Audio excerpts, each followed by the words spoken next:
आज देश की वित्त मंत्री निर्मला सीतारमण ने संसद में बजट पेश किया। उत्तराखंड के लिहाज से ये बजट घोर निराशावादी बजट था।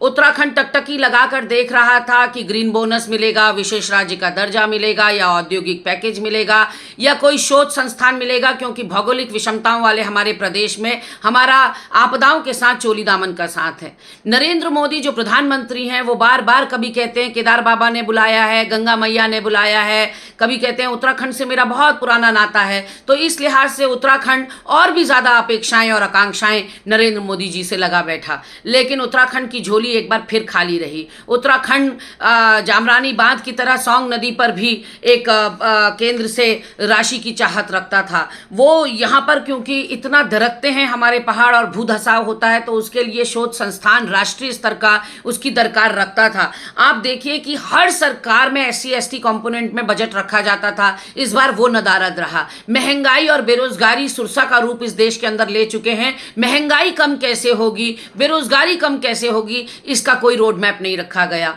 मनरेगा का तो नाम तक नहीं लिया गया। शिक्षा, स्वास्थ्य, कृषि, जन कल्याण, आदिवासियों के लिए बजट आवंटन पहले के मुकाबले कम किया गया। इससे साफ मोदी सरकार की प्राथमिकताएं पता चलती हैं। इसके अलावा किसानों के लिए ना फर्टिलाइजर्स में कोई कटौती की गई, ना उनके इक्विपमेंट्स में कहीं कोई राहत बरती गई, और तो और GST सरलीकरण के लिए भी कोई रोड मैप तैयार नहीं हुआ। MSME सेक्टर के रीबर्थ, रीजन्युएशन या रिन्यूअल के लिए कोई ऐसा रोड मैप नहीं सामने आया। और तो और आप देखिए कि इतनी रेल दुर्घटनाएं हो रही हैं, उसके बारे में कुछ नहीं कहा गया। जातीय जनगणना तो छोड़िए, जनगणना के लिए जो धनराशि है उसके बारे में नहीं बताया गया, और कब जनगणना कराई जाएगी ये तक नहीं बताया गया। ऐसे में अगर जनगणना नहीं होगी तो 10 से 12 करोड़ देश के लोग जो हैं वो खाद्य सुरक्षा बिल से वंचित रह जा रहे हैं। ये साफ एक्सपर्ट्स का कहना है।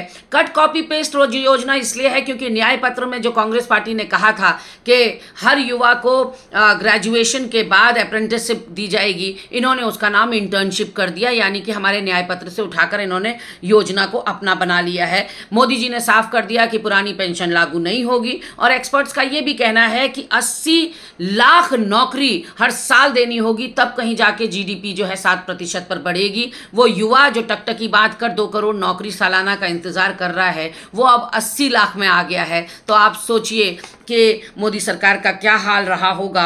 इसके अलावा थोक महंगाई 16 महीने में अपने उच्चतम पर है और खुदरा महंगाई 4 महीने में उच्चतम पर है, लेकिन निर्मला सीतारमण झूठ बोल रही हैं सदन में खड़े होकर कि मुद्रास्फीति कम हो गई है और स्थिर है। तो ऐसे में कुल मिलाकर उत्तराखंड के लिहाज से अगर कहा जाए तो ये बजट नाकाफी है और पूरी तरह से उदासीन करने वाला है।